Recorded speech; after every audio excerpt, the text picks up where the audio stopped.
99% लोगों को लगता है कि आर्म रेसलिंग बाइसेप्स का खेल है और यही उसकी सबसे बड़ी गलती है। अगर तुम्हारा बॉडी वेट 50 से 60 केजी का है और तुम्हारे सामने 80 केजी का बंदा बैठा है, अगर बाइसेप्स से लड़ोगे तो अगले 1 सेकंड में तुम्हारा हाथ टेबल पर गिरेगा। लेकिन जब तुम बोन अलाइनमेंट और टॉप रोल टेक्निक का यूज करते हो तो तुम्हारी स्किनी बॉडी एक स्ट्रॉन्ग लेवर बन जाती है, जिसे तोड़ना फिजिक्स के खिलाफ है।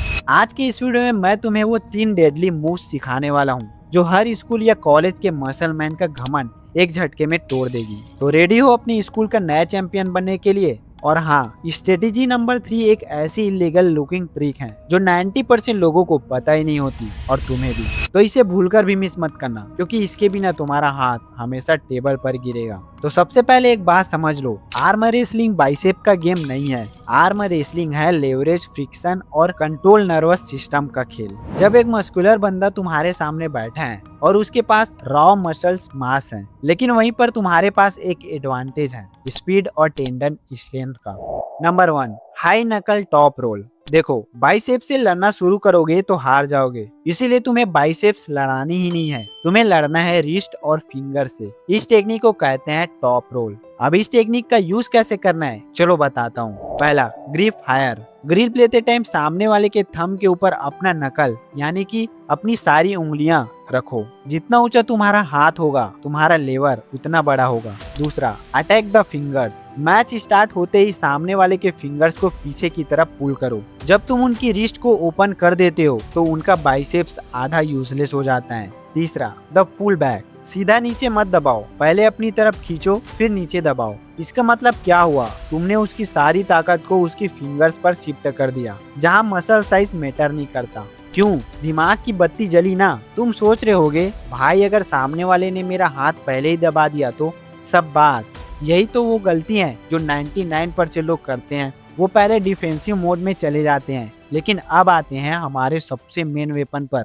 Step number 2, bone lacking and hook defence. Skinny लोगों की सबसे बड़ी ताकत होती है उनका बोन अलाइनमेंट। जब तुम्हारे पास ज्यादा मास नहीं होता तो तुम्हें अपनी बोन्स का सहारा लेना पड़ता है। जैसे पहला, keep your arm close to your chest. तुम्हारा हाथ तुम्हारी चेस्ट से 4 से 5 इंच से ज्यादा दूर नहीं होना चाहिए, क्योंकि जैसे ही तुम्हारा हाथ दूर जाएगा तो तुम्हारा आर्म लेवर वीक हो जाएगा और बाइसेप्स पर प्रेशर आएगा। दूसरा, बॉडी वेट ड्रॉप। अपने बाइसेप्स की ताकत मत लगाओ, अपनी पूरी बॉडी का वेट पीछे और नीचे ड्रॉप करो। तुम अपने 50 से 60 केजी के बॉडी वेट को उसके एक हाथ पर डाल रहे हो। अब बताओ जीत किसकी होगी?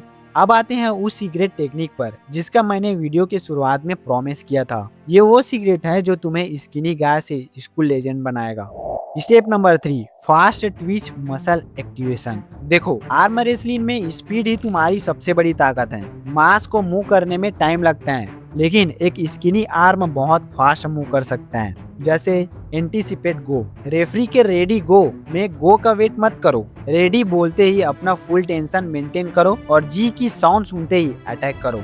Explosive side pressure. Top roll के साथ साथ इंस्टेंटली साइड प्रेशर अप्लाई करो। अगर तुमने पहले ही 0.5 सेकेंड में कंट्रोल ले लिया तो सामने वाला रिकवर नहीं कर पाएगा। दोस्तों, ये गेम सिर्फ फिजिकल नहीं है, बल्कि ये तुम्हारे माइंडसेट का टेस्ट है। स्कूल के उस बेंच पर जब तुम किसी हैवी बंदे को हराते हो तो तुम सिर्फ एक आर्म रेसलिंग मैच नहीं जीतते, बल्कि तुम अपना वो डर हराते हो जो तुम्हें लगता था कि तुम कमजोर हो। स्किनी होना तुम्हारी वीकनेस नहीं है, ये तुम्हारा स्टार्टिंग पॉइंट है। सही टेक्निक, थोड़ी टेंडन स्ट्रेंथ और सही माइंडसेट के साथ तुम किसी को भी झुका सकते हो। अगर तुम्हें ये वीडियो इंफॉर्मेटिव लगा और तुम अपनी ग्रिप स्ट्रेंथ और आर्म रेसलिंग टेक्निक को और नेक्स्ट लेवल पर ले जाना चाहते हो तो चैनल को सब्सक्राइब जरूर करो। नीचे कमेंट करके बताओ कि तुम्हारा सबसे बड़ा राइवल कौन है जिसको तुम अगले मैच में हराना चाहते हो। अपनी बॉडी को नहीं, अपने दिमाग और टेक्निक को स्ट्रॉन्ग बनाओ। तो चलो मिलते हैं अगली वीडियो में।